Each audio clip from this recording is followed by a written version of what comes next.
Hello मेरे प्यारे बच्चों, कैसे हैं आप? उम्मीद है अच्छे होंगे। और आप सभी का आपके अपने YouTube channel power of roll sir पे स्वागत है। और हमने पिछले कक्षाओं में एलिमेंट्री कैनाल के जितने भी डिस्कशन थे उनको पूरे कर लिए। और आज हम लोग डाइजेस्टिव ग्लैंड के बारे में पढ़ेंगे और शुरू करते हैं इसको बिना समय के बर्बादी के। और यहाँ जो है डाइजेस्टिव ग्लैंड, ये हमने आपको बताया था कि ये 3 होते हैं। कितने होते हैं? 3 होते हैं। और पहला हमने बताया था, पहले का नाम है लीवर यानी यकृत, या इसी को जिगर भी बोलते हैं, और कलेजा इसी का नाम है। दूसरा जो हमारा है पैनक्रियाज है यानी अग्नाशय। ये मिक्स्ड ग्लैंड है। ये कैसा ग्लैंड है? मिक्स्ड ग्लैंड है। और जो अंत में हम पढ़ेंगे वो पढ़ेंगे सलाइवरी ग्लैंड। सलाइवरी ग्लैंड अर्थात लार ग्रंथि। लार ग्रंथि। तो इन सब का चर्चा हम बारी बारी से करेंगे। और आज जो चर्चा का विषय है वो है लीवर अर्थात जिगर या कलेजा या यकृत बोले इसको। और सबसे पहला डिस्कशन हमारा है लीवर के बारे में। और लीवर के बारे में अगर हम पहला लाइन बोले तो वो है यकृत पाचन तंत्र का ही क्या है? हिस्सा है। यकृत कहाँ का हिस्सा है? पाचन तंत्र का हिस्सा है। उसके बाद अगर जिक्र करें तो ये यकृत जो है वो किस कोशिका से बनता है? तो जनरली ये हेपेटिक सेल से बनते हैं यानी हेपेटिक कोशिका से बनता है। और इस हेपेटिक सेल का खास बात है कि ये हेपेटिक सेल में रीजनरेशन पावर होता है।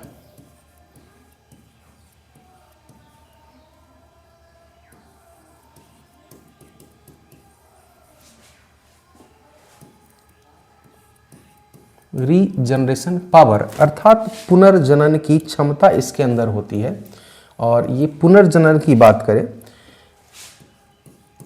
तो ये पुनर्जनन क्या है? अर्थात मतलब कि इसमें मल्टीपल टाइम डिवीजन की कैपेसिटी होती है। कि जैसे कि अगर किसी व्यक्ति का लीवर खराब हो जाएगा तो अगर सेम ब्लड ग्रुप वाले कोई अगर लीवर डोनर मिल जाते हैं तो डोनर के अंदर से लीवर का कुछ हिस्सा काट करके जिनका लीवर जिनके अंदर लगाना है उनके अंदर अगर ट्रांसप्लांट कर दे तो 90 दिनों के भीतर जो डोनर है उनके अंदर भी पूरा लीवर तैयार हो जाता है। और जो एक्सेप्टर है यानी जिनके अंदर लीवर दिया गया है उनके अंदर भी पूरा का पूरा लीवर बनके तैयार हो जाता है। यानी इसके अंदर एक कैपेसिटी होती है रीजनरेट करने की।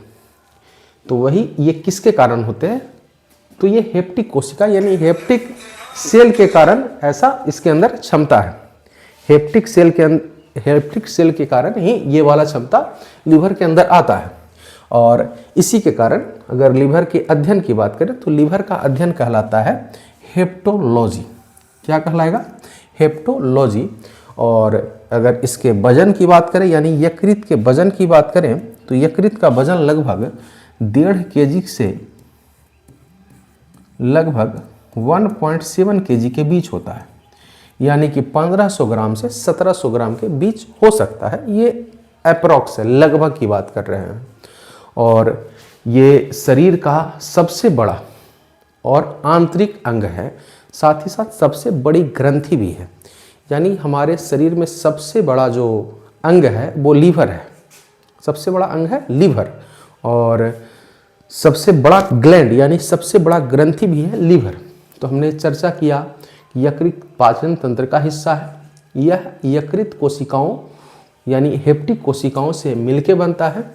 और इसी के कारण इसमें रीजनरेशन की कैपेसिटी आती है यानी पुनर्जनन की क्षमता आती है। और इसका अध्ययन हेप्टोलॉजी कहलाया। वजन इसका लगभग 1.5 kg से 1.7 kg के बीच है। और ये शरीर का सबसे बड़ा और आंतरिक अंग है, साथ ही साथ मानव शरीर का सबसे बड़ा ग्रंथि है। अपने डिस्कशन को आगे बढ़ाते हैं। और यकृत के कार्य की बात अगर करें तो यकृत बाइल जूस का निर्माण करता है यानी कि पीत रस को बनाने का काम करता है। और ये पीत रस हमारे शरीर में जो वसा हम लोग पोषक तत्वों में जो वसा होता है उसको तोड़ने का काम करता है, यानी कि वो जो बड़े बड़े अणु होते हैं वसा के, वो उसको छोटे अणुओं में तोड़ने का काम करता है। और इसी प्रोसेस को हम लोग हमारे अंदर बोलते हैं वसा का पाइसीकरण या इमल्सिफिकेशन। तो यकृत पीत रस का निर्माण करता है। अब जो बच्चा गर्भ के अंदर होता है, यानी कि कोई भी माँ अगर प्रेग्नेंट है तो उसके पेट में पल रहा जो बच्चा है, जब वो 3 से 5 महीनों तक हो जाता है तो उसके अंदर ये यकृत ही आरबीसी का निर्माण करने का काम करता है। तो गर्भाशय में लगभग 3 से 5 माह के बाद से ही बच्चे के शरीर में रक्त के कार्यों को पूरा करने के लिए शिशु के यकृत में आरबीसी का निर्माण होता है। यानी कहने का मतलब कि अगर बच्चा पेट के अंदर है तो रक्त का निर्माण यकृत के अंदर होता है, लेकिन बच्चा जब जन्म ले लेता है तो रक्त का निर्माण बोन मैरो अस्थि मज्जा में होता है। और ये अस्थि मज्जा क्या होता है, तो जो बड़े बड़े बोन्स हैं, जैसे ये बड़े बोन्स हैं, तो बड़े बोन्स के अंदर एक कैविटी होता है, उस कैविटी में ही बोन मैरो पाया जाता है, तो वहीं इसका निर्माण होता है। लेकिन जब बच्चा पेट के अंदर होता है तो उसके यकृत में ही आरबीसी का निर्माण शुरू होता है, ताकि रक्त के जो भी कार्य हैं वो हो सके। आगे बढ़ते हैं। शरीर से विषैले पदार्थों को किडनी की सहायता से बाहर निकालता है। यानी यकृत क्या करता है कि जो भी शरीर में विषैले पदार्थ बन रहे हैं उसको क्या करने का काम करेगा, बाहर करने का काम करेगा। जैसे इसको समझते हैं, जैसे कि एक कोई व्यक्ति है, 2 व्यक्ति ले लें, एक व्यक्ति ये है, पहला व्यक्ति है, और एक दूसरा व्यक्ति है। तो 2 व्यक्ति है। अब एक व्यक्ति के पास अगर पैसे की तंगी है, एक व्यक्ति के पास पैसे की तंगी है, और दूसरे व्यक्ति के पास ये किसी से लव करते हैं और इनसे इनको शादी करना है, लेकिन घर वाले नहीं मान रहे हैं। तो अब ये वाला जो व्यक्ति है, अब पैसे की तंगी है, काफ़ी ज़्यादा लोन ले चुके हैं और इनको बार बार बैंक से फ़ोन आ रहा है, पुलिस वगैरह अरेस्ट करने वाले हैं। तो ये करते हैं, ये सल्फास खा लेते हैं। ये क्या खा लेते हैं? सल्फास एक जहरीला दवाई है, या साइनाइड खा लेते हैं। और ये जो है, चूँकि इसको लव का चक्कर है और ये घर वाले को मनाने के लिए चूहे को मारने वाली दवा खा लेते हैं, चूहे को मारने वाली दवा खा लेते हैं।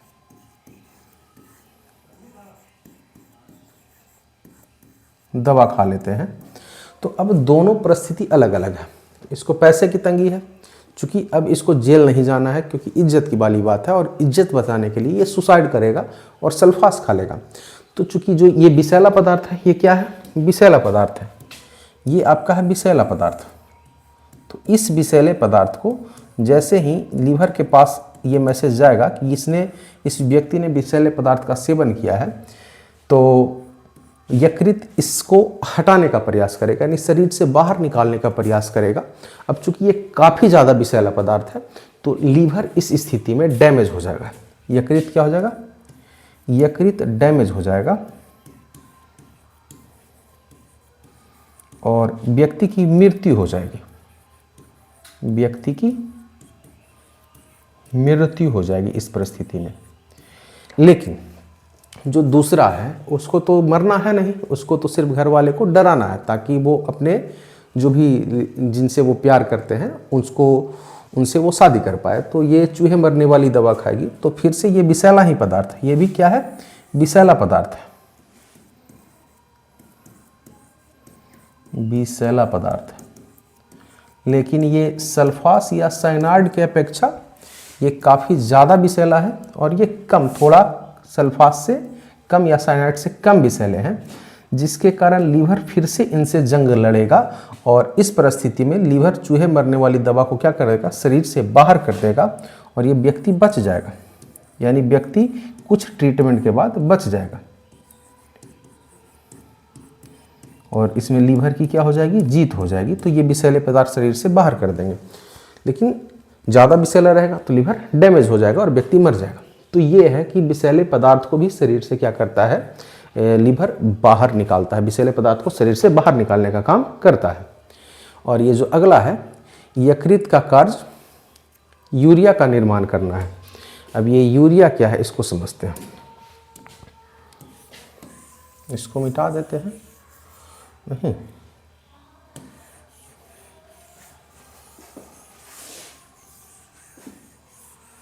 अब देखिए यूरिया का निर्माण कैसे होगा।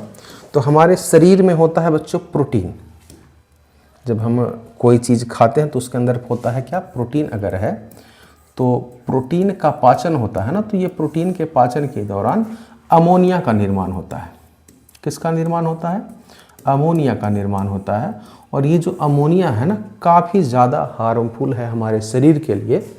तो यहाँ पे लीवर आएगा, यानी यकृत इस चीज़ को, इस अमोनिया को यूरिया में कन्वर्ट कर देता है।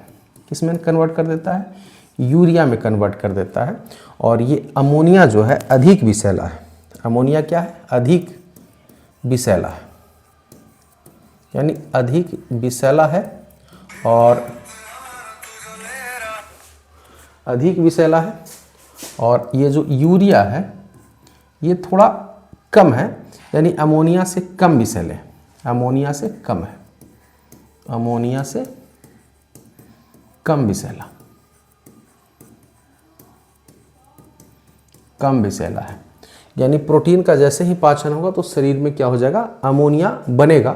और ये अमोनिया जो विषैला पदार्थ है इसको यकृत किस में कन्वर्ट कर देगा? यूरिया में कन्वर्ट कर देगा। यानी फिर से अमोनिया का क्या हो जाएगा? यूरिया में कन्वर्जन हो जाएगा। और जब ये यूरिन के थ्रू बाहर आएगा तो कुछ समय बाद जो यूरिन हमने निकाला है अपने शरीर से बाहर, वो फिर से अमोनिया में कन्वर्ट हो जाता है। तो प्रोटीन के पाचन से अमोनिया बनता है और अमोनिया को लीवर यूरिया में बदलता है। तो यही लिखा हुआ है कि यकृत का कार्य यूरिया का निर्माण करना भी है। तो ये सारे कार्य हैं। पहला कार्य क्या है? पीतरस का निर्माण करना, गर्भ में पल रहे बच्चों के लिए ब्लड का निर्माण करना, शरीर में बन रहे विषैले पदार्थों को किडनी की सहायता से बाहर करना, और यकृत का कार्य यूरिया का निर्माण करना होता है।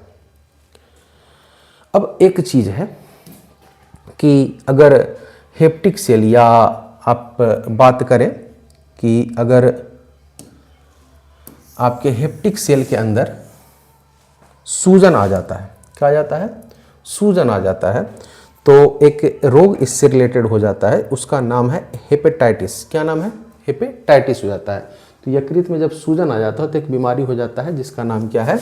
हेपेटाइटिस नाम है। और यही बाद में जॉन्डिस का रूप ले सकता है। पीलिया रोग, पीलिया रोग भी यकृत से रिलेटेड है। आगे बढ़ते हैं। अब देखिए, एक बार यहां तक आप नोट कर लें, ये वाला, फिर ये, फिर ये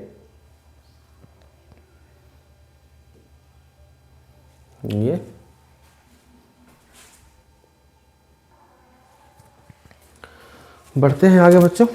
और अब है बाइल जूस के बारे में पढ़ते हैं।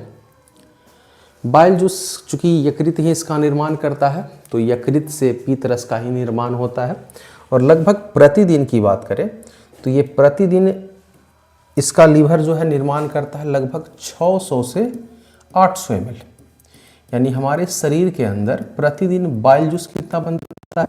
600 से 800 ml तक बनने की कैपेसिटी है लीवर के पास, यानी इतना बना सकता है। साथ ही साथ इसके रंग की बात करें तो इसका रंग हरा होता है। क्या होता है? हरा होता है। क्यों होता है? क्योंकि इसके अंदर एक वर्णक पाया जाता है, और उस वर्णक का नाम है, वर्णक का नाम है बिलीवर्डिन।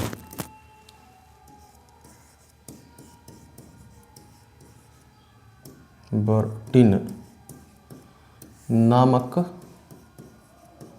वर्णक की उपस्थिति के कारण, वर्णक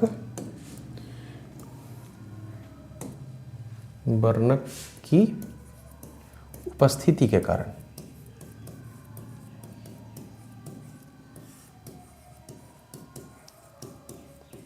ठीक है।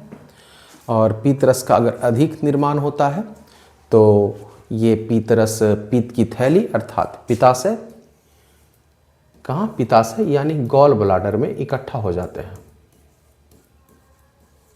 कहाँ इकट्ठा हो जाते हैं, गॉल ब्लाडर के अंदर इकट्ठा हो जाते हैं, संग्रहित हो जाते हैं। अब पीत रस के अगर संगठन की बात करें तो पीत रस किससे किससे बना है, तो ये फॉस्फोलिपिड से बनते हैं, पानी से बनते हैं, इसके अंदर कोलेस्ट्रॉल भी होता है और पीत लवण होते हैं। और ये पीत लवण के नाम आपको हम बताते हैं। ये पीत लवण जो होते हैं, पहले का नाम है सोडियम ग्लाइकोलेट और दूसरा जो पीत लवण है सोडियम कार्बोनेट। Sodium carbonate. तो ये पीत लवण कौन कौन है, सोडियम ग्लाइकोलेट और सोडियम कार्बोनेट। तो पीत रस के संगठन में फॉस्फोलिपिड्स होते हैं, पानी होते हैं, कोलेस्ट्रॉल होते हैं और पीत लवण होते हैं। और पीत लवण कौन कौन है, सोडियम ग्लाइकोलेट और सोडियम कार्बोनेट होते हैं। अब बात करें कि पीत रस का क्या काम है। पीत रस का काम है वसा को छोटे छोटे अणुओं में तोड़ना। तो पहले यहाँ तक एक बार समझते हैं कि यकृत से पीत रस का निर्माण होता है। प्रतिदिन 600 से 800 ml बनता है। रंग हरा होता है बिलीवर्डिन नामक वर्णक के कारण। और ये पीत रस का अधिक अगर स्रावन होता है तो ये गॉल ब्लैडर में जाके इकट्ठा हो जाता है। ठीक है। पीत रस के संगठन की बात करें तो ये फॉस्फोलिपिड्स, पानी, कोलेस्ट्रॉल और पीत लवण से बनते हैं। और ये पीत लवण सोडियम ग्लाइकोलेट है और सोडियम कार्बोनेट है। उसके बाद पीत रस में कोई भी एंजाइम की उपस्थिति नहीं होती है। पीत रस में लवणों की उपस्थिति के कारण, यानी पीत रस में जो लवण है, लवण आपको हमने बताया ये आपके लवण है, तो इन्हीं के कारण पाचन की क्रिया होती है, यानी भोजन का पाचन हो पाता है पीत रस की उपस्थिति के कारण।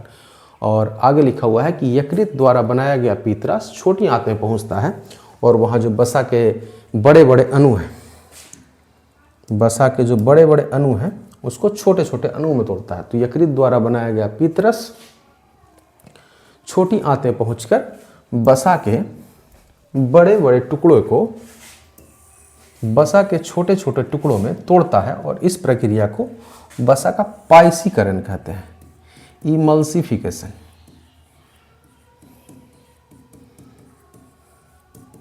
यानी कहने का मतलब यह है कि अगर वसा के बड़े अणु को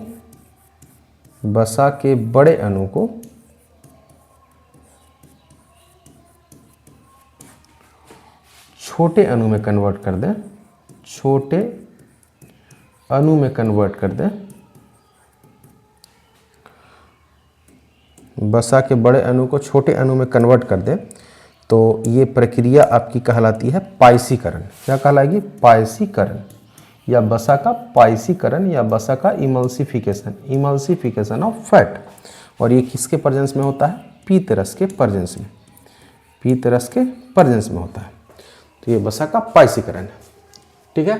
तो पीत रस में कोई भी एंजाइम होता है, नहीं होता है। पीत रस में लवणों की उपस्थिति के कारण ही पीत रस भोजन का क्या करते हैं, पाचन कर पाते हैं। और ये वसा के छोटे अणुओं बड़े अणुओं को छोटे अणुओं में तोड़ते हैं और वसा के अणु को तोड़ने की प्रक्रिया पाइसीकरण कहलाती है। ठीक है। तो ये था पूरा का पूरा आपका लीवर। अब हम आपको इसका डायग्राम भी दिखाते हैं और डायग्राम आपको दिखाने का प्रयास भी करेंगे और आपको डायग्राम बनाकर भी दिखाते हैं। तो देखिए ये आपका लीवर है और ये लीवर का डायग्राम है, देखिए। और अगर बात करें तो ये आपका गॉल ब्लैडर है। इस फिगर में आप देखें तो ये आपका गॉल ब्लैडर वाला हिस्सा है। ठीक है। और बाकी तो ज़्यादा कुछ इम्पोर्टेंट है नहीं फिगर के अंदर जो आपको बताने लायक है। और अगर आप फिगर ड्रॉ करना चाहें तो कुछ इस तरह का rough and tough diagram liver का बना सकते हैं और इसमें कुछ नामकरण भी आप कर सकते हैं। नामकरण करें तो ये आपका कौन सा भाग हो गया, लेफ्ट वाला भाग, यानी कि लेफ्ट पार्ट हो गया ये लीवर का लेफ्ट पार्ट। ये आपके लीवर का राइट पार्ट हो गया। ठीक है। अगर इसकी बात करें तो ये आपका पित्ताशय या गॉल ब्लैडर हो गया। गॉल ब्लाडर अर्थात पित्ताशय या पीत की थैली भी बोलेंगे इसको।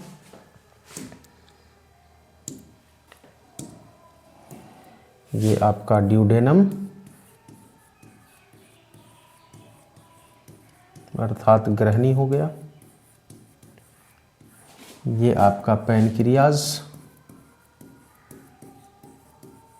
यानी अग्नाशय हो गया। तो ये सारे चीज़ें हैं। तो लीवर का डायग्राम अगर ड्रॉ करना चाहें तो आसान तरीके से आप इस तरह से ड्रॉ कर सकते हैं। इस तरह से ड्रॉ करने का कोई भी ज़्यादा इम्पॉर्टेंट नहीं है कि आप ऐसे ड्रॉ करें, ठीक है। तो rough and tough diagram biology में आपको ड्रॉ करने आना चाहिए। और अगर बात करें लीवर के डिजीज़ का, तो हेल्दी लीवर कुछ ऐसा दिखेगा। और जैसे ही आप फैटी लीवर आपका जो होगा, यानी कहने का मतलब अगर आप दारू वगैरह अल्कोहल वगैरह का सेवन करते हैं तो अल्कोहल के सेवन से, यानी कि अल्कोहल का अगर सेवन करते हैं, साथ ही साथ फास्ट फूड जैसे चीज़ चाउमीन, बर्गर, पिज्ज़ा या बहुत ज़्यादा तेलीय पदार्थ का सेवन करते हैं तो आपका लीवर थोड़ा फैटी हो जाएगा। और अत्यधिक सेवन कीजिएगा, बहुत ज़्यादा इन चीज़ों का सेवन करते जाइएगा, यानी प्रतिदिन हैबिट में ही बना लीजिएगा, तो आपका लीवर फाइब्रोसिस हो जाएगा। यानी इस स्थिति में लगभग 20% लीवर आपका डैमेज हो चुका है। 20% लीवर क्या हो चुका है? डैमेज हो चुका है, यानी 20% लीवर खराब हो गया है। और अगर आप इससे भी नहीं मानेंगे तो लीवर सिरोसिस हो जाएगा। और लीवर सिरोसिस के अंदर 80% लीवर खराब हो चुका रहेगा। और अगर आप अभी भी नहीं मान रहे हैं तो फिर आपको लीवर कैंसर और अंत में आपकी मृत्यु होने की संभावना बन जाएगी। तो ये आपका लीवर डिजीज से रिलेटेड है कि लीवर अगर हेल्दी है तो इस तरह से है। अगर आप इन चीज़ों का, अल्कोहल और फास्ट फूड का सेवन कर रहे हैं, तो अगर आप अल्कोहल से आपका लीवर फैटी हुआ है तो इसको बोलेंगे अल्कोहलिक फैटी लीवर। और अगर इन सब चीज़ों से, बहुत ज़्यादा तेलीय पदार्थ से अगर आपका लीवर फैटी हुआ है तो नॉन अल्कोहलिक फैटी लीवर बोलेंगे इसको। यानी कि दो तरीके का फैटी लीवर हो सकता है, एक अल्कोहलिक फैटी लीवर और दूसरा नॉन अल्कोहलिक फैटी लीवर हो सकता है। तो ये लीवर के ख़राब होने के स्टेज है कि हेल्दी लीवर है, ये फैटी लीवर है, लीवर फाइब्रोसिस, जिसमें 20% लीवर आपका डैमेज, 80% बचा हुआ है। लेकिन अगर सिरोसिस हो गया तो 80% लीवर खराब हो गया, अब 20% ही बचा हुआ है। और अभी भी अगर आप नहीं मान रहे हैं तो अंत में आपको लीवर कैंसर और आपकी मृत्यु। तो ये था एक लीवर का डिस्कशन। और इसके अगले कक्षाओं में हम पढ़ेंगे पैनक्रियाज के बारे में और सलाइवरी ग्लैंड के बारे में। अगर वीडियो पसंद आया हो तो हमारे YouTube चैनल को सब्सक्राइब कर लें। मिलेंगे और ऐसे ही वीडियो आते रहेंगे हमारे चैनल पे। तो मिलते हैं अगले वीडियो में, तब तक के लिए धन्यवाद। जय हिंद।